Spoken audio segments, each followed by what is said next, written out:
Assalamualaikum warahmatullahi wabarakatuh. Selamat pagi, salam sejahtera bagi kita semua.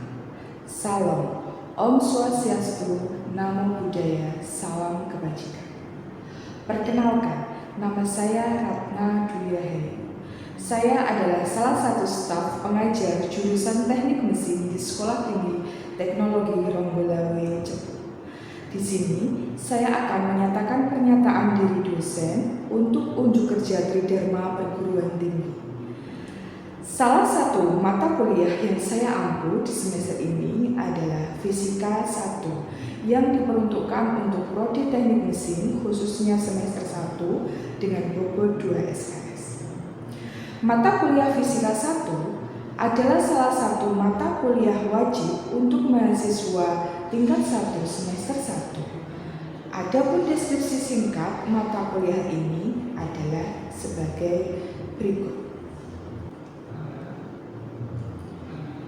Adapun deskripsi singkat tentang mata kuliah Fisika 1 adalah mata kuliah Fisika 1 dengan kode mata kuliah 3512102, di mana di situ mencakup capaian pembelajaran lulusan, di antaranya ada sikap, keterampilan umum, keterampilan khusus, dan pengetahuan.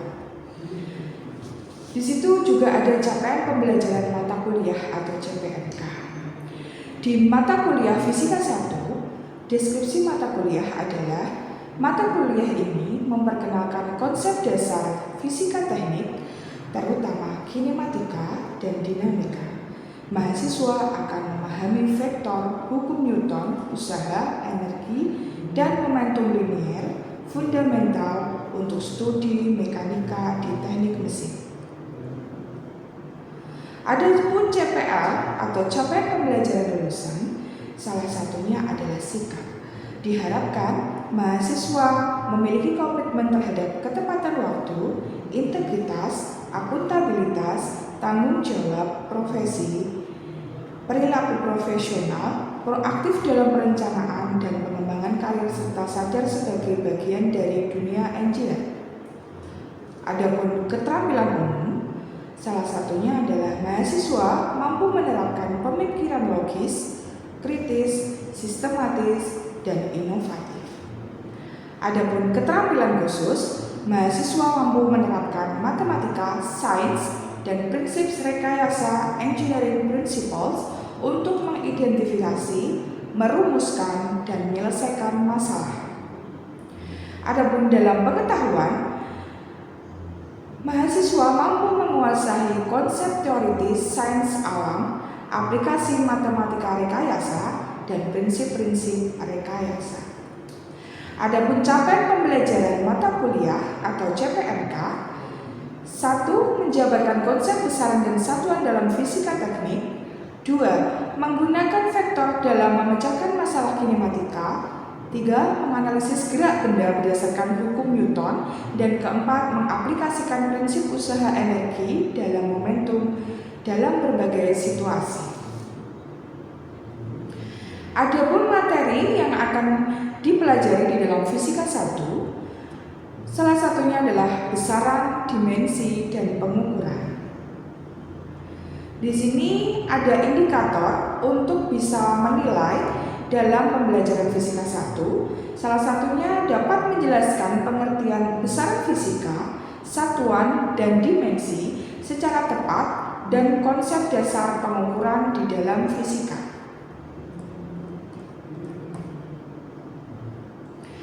Adapun tugas atau bahan kajian di dalam besaran, dimensi, satuan, dan pengukuran, di sini secara mandiri mahasiswa mampu menguraikan tentang definisi dan konsep. Tentang terstruktur, mahasiswa mampu menjelaskan fungsi alat ukur dengan benar, dan mahasiswa mampu menunjukkan keterampilan menggunakan dengan prosedur yang tepat.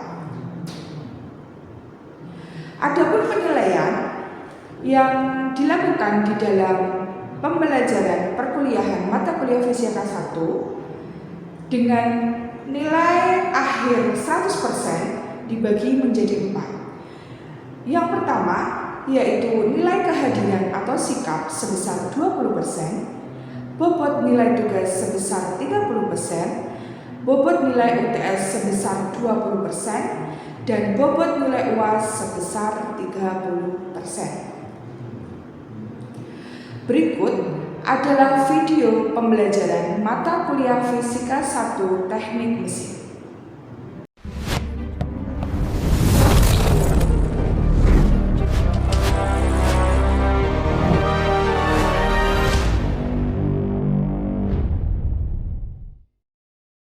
Assalamualaikum warahmatullahi wabarakatuh.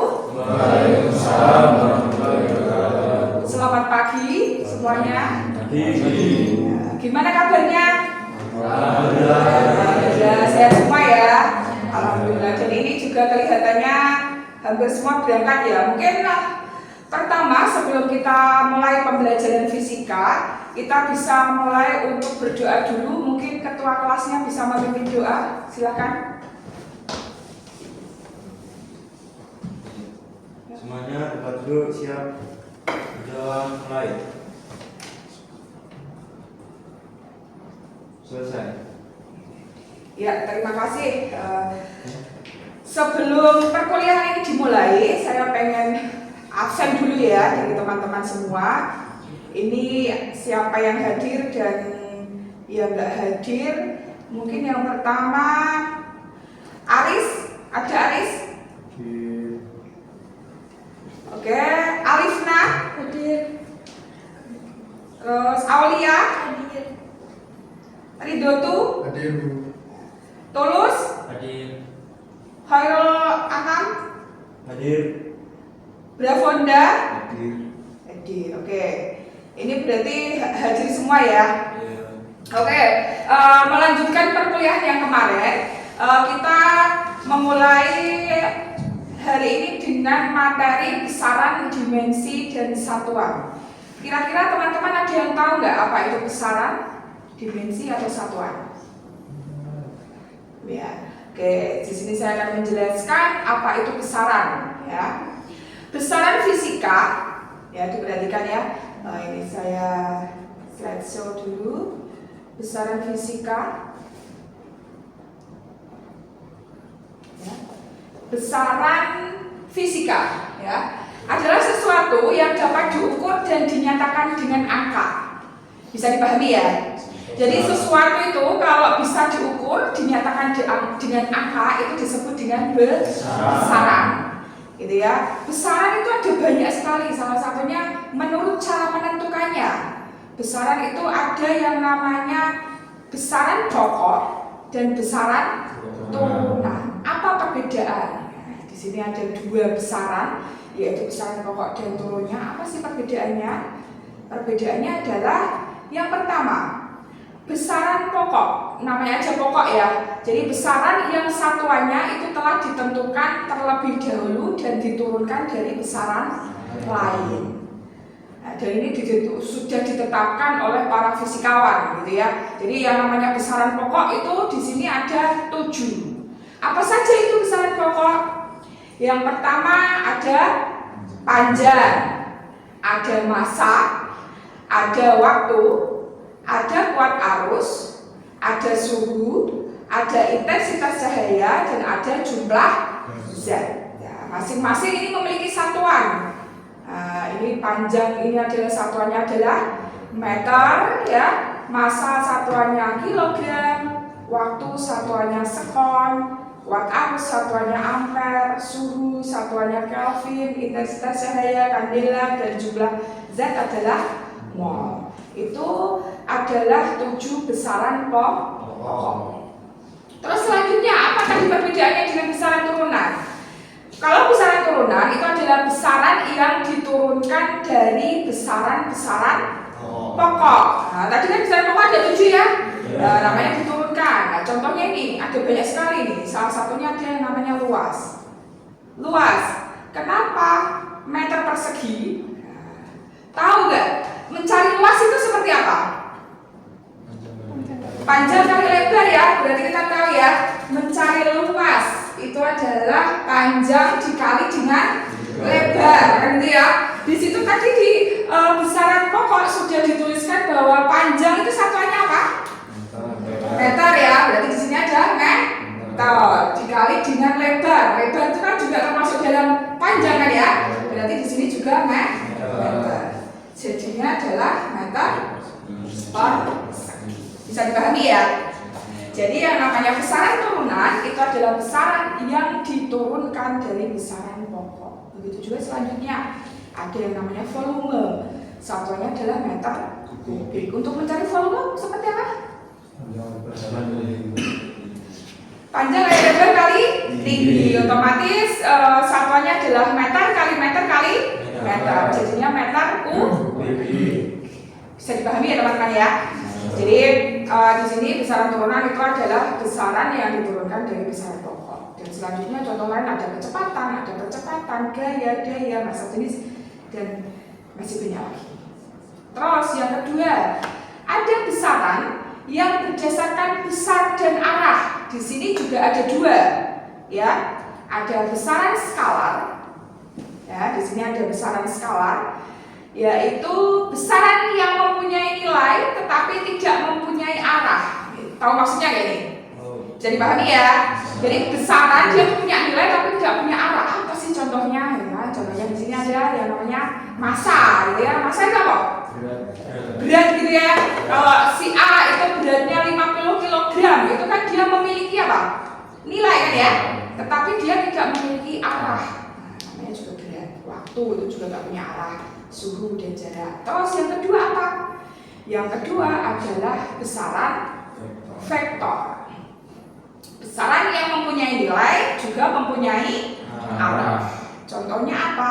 Ada gaya, usaha, kecepatan. Nah ini berbeda dengan skala. Kalau dia tidak punya arah, kalau vektor itu dia punya arah.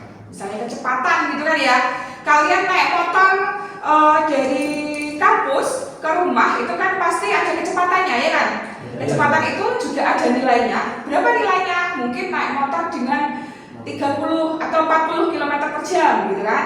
Dia juga ada arahnya. Arahnya ke arah mana? Arah rumahmu itu arah mana gitu kan. Jadi dia punya nilai juga punya arah. Oke. Ini untuk besaran dan satuan.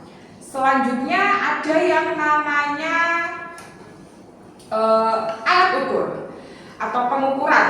Ini juga termasuk di dalam besaran dan satuan ya. Bisa terlihat jelas ya? Oke. Nah, ini ada yang namanya pengukuran atau alat ukur. Itu. Kalau di sini berapa kira-kira panjang meja ini? Di situ kan ada meja ya. Disuruh mengukur gitu kan. Berapa kira-kira luas jendela? Terus bagaimana cara mengukur ketebalan rambut? Bagaimana atau berapa jumlah denyut nadi? Semua itu pasti harus menggunakan apa? Alat ukur ya. Kita belajar tentang alat ukur. Ini adalah materi fisika yang paling dasar, yang paling mudah, tetapi harus bisa dipahami gitu ya.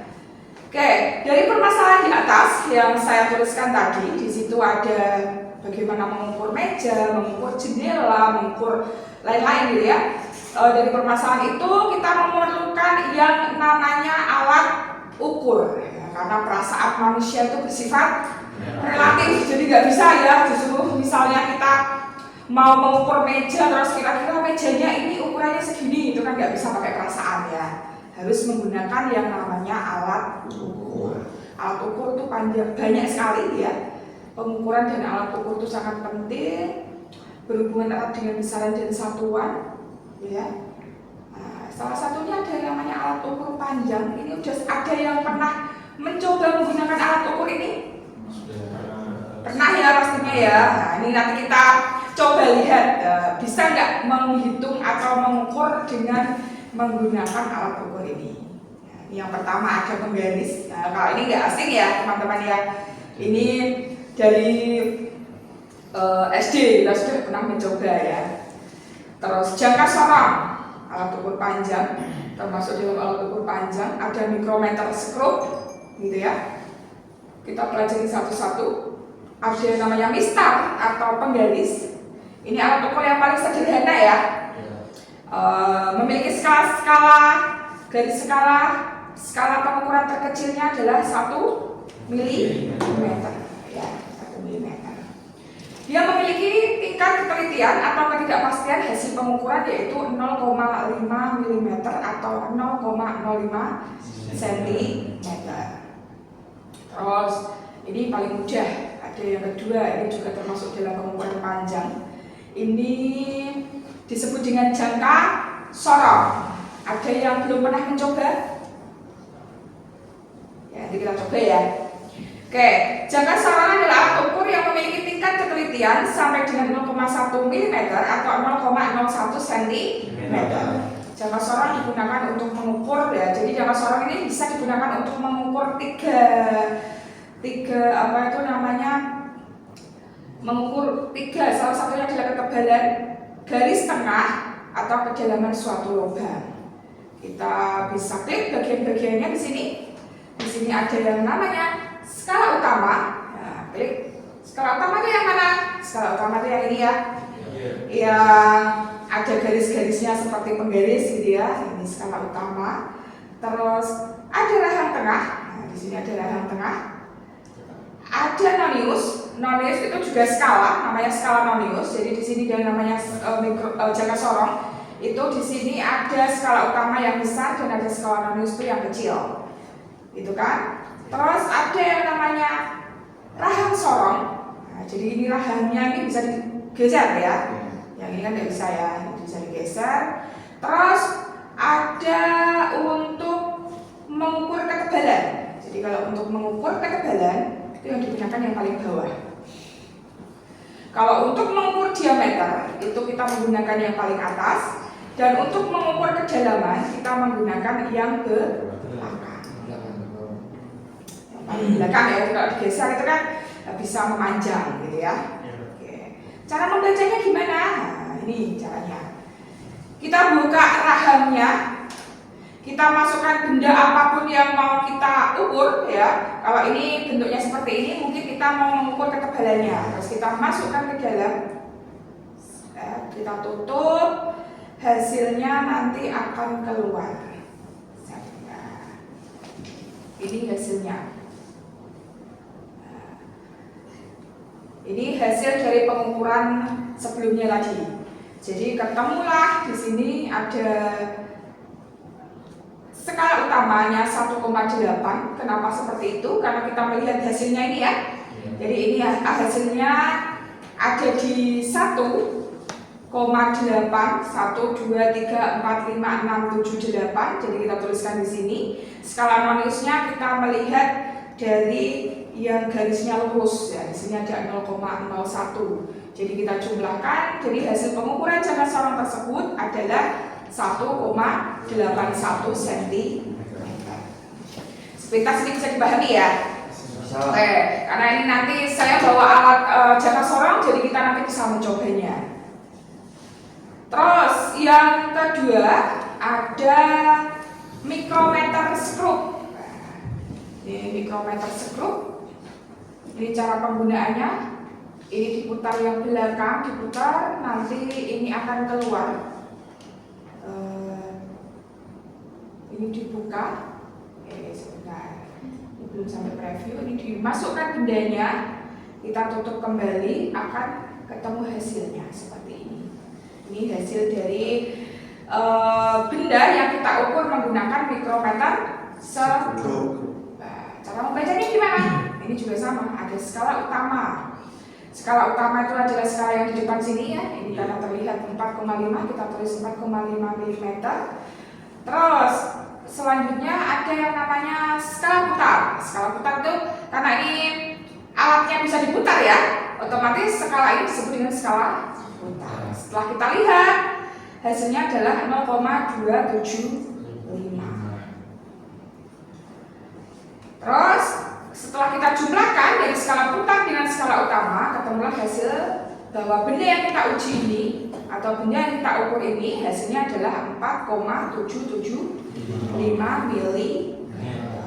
Itu adalah cara mengukur menggunakan mikrometer skrup. Dari apa yang saya jelaskan kira-kira bisa dipahami? Bisa ya. Oke. Itu adalah alat ukur panjang, sedangkan alat ukur itu masih banyak sekali ya. Di sini ada alat ukur massa, ada menggunakan neraca elektronik, ada neraca pegas, ada neraca 2 lengan, ada neraca 3 lengan, neraca Ohaus. Karena ini bukan apa itu namanya praktikum ya, jadi ini semua nanti bisa kita lakukan di saat praktikum fisika, gitu ya. Tapi ini nanti kita coba sedikit, gitu ya. Terus yang terakhir ada alat ukur waktu. Alat ukur waktu itu jam ya, jam itu juga banyak sekali jenisnya. Ada jam matahari, jam dinding, stopwatch, jam pasir, terus jam tangan mungkin itu termasuk dengan alat ukur waktu. Terus yang terakhir sekali ada yang namanya alat ukur listrik. Di sini ada ampere meter, ada voltmeter. Jadi dari yang saya jelaskan ini nanti kita juga ada yang namanya mata kuliah praktikum fisika. Itu nanti kita bisa mencoba di laboratorium untuk melakukan praktikum fisika gitu ya teman-teman ya. Jadi untuk penjelasan di materi ini sudah saya jelaskan tentang alat ukur dan ini sudah saya bawakan alat ukurnya. Mungkin teman-teman nanti bisa mencoba bagaimana menggunakan mikrometer sekrup dan juga jangka sorot. Gitu ya.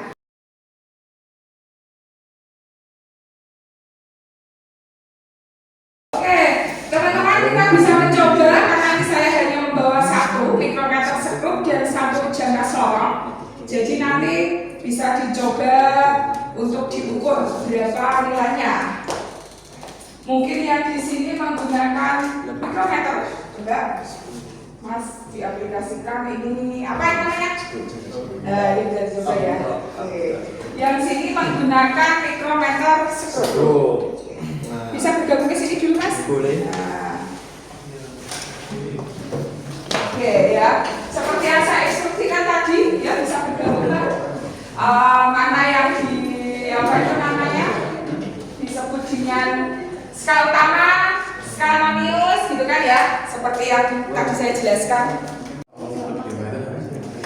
Gimana Mas? Berapa kira-kira ketebalan dari si apa itu namanya? Sekrup ya? Berapa? Berapa skala utamanya? Skala utamanya 1,2. 1,2, yang lain? Yakin hasilnya segitu? Skala maniusnya?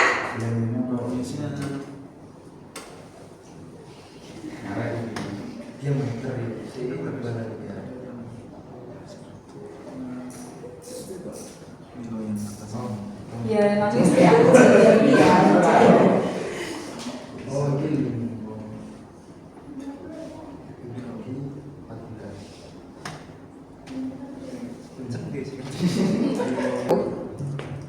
Di situ tadi sesuai yang contoh kan ada itu ya, skala utama dan skala putar. Yang dinamakan skala utama yang mana?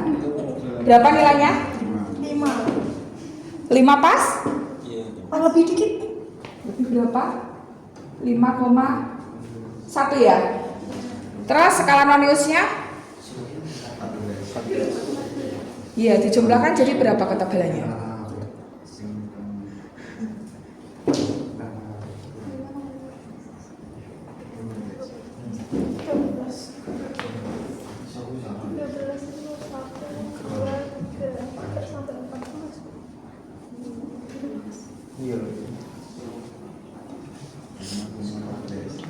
Maniusnya 13, skala utamanya 5. Iya, jadi kalau dijumlahkan jadinya ketebalan dari itu ketebalan dari sekrup dengan menggunakan mikrometer sekrupnya berapa? 5. Iya.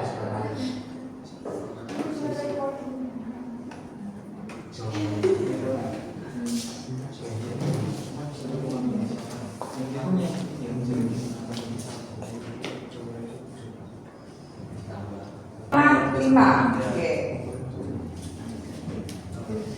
Yang lain bisa ya? Bisa. Yang mana tadi? Yang atas ya. Jadi kita menggunakannya seperti ini. Dimasukkan, dimentok ya, set, dikunci. Kita cara membacanya sama. Iya. Gitu ya. Tapi ini kita mengukur Diameter. kalau kedalaman apa yang diukur? Yang di belakang ini kalau kita geser ini kan menjadi panjang lah ya. Iya. Ini bisa mengukur Kedalaman. Oke. Dari penjelasan hari ini kira-kira ada pertanyaan nggak?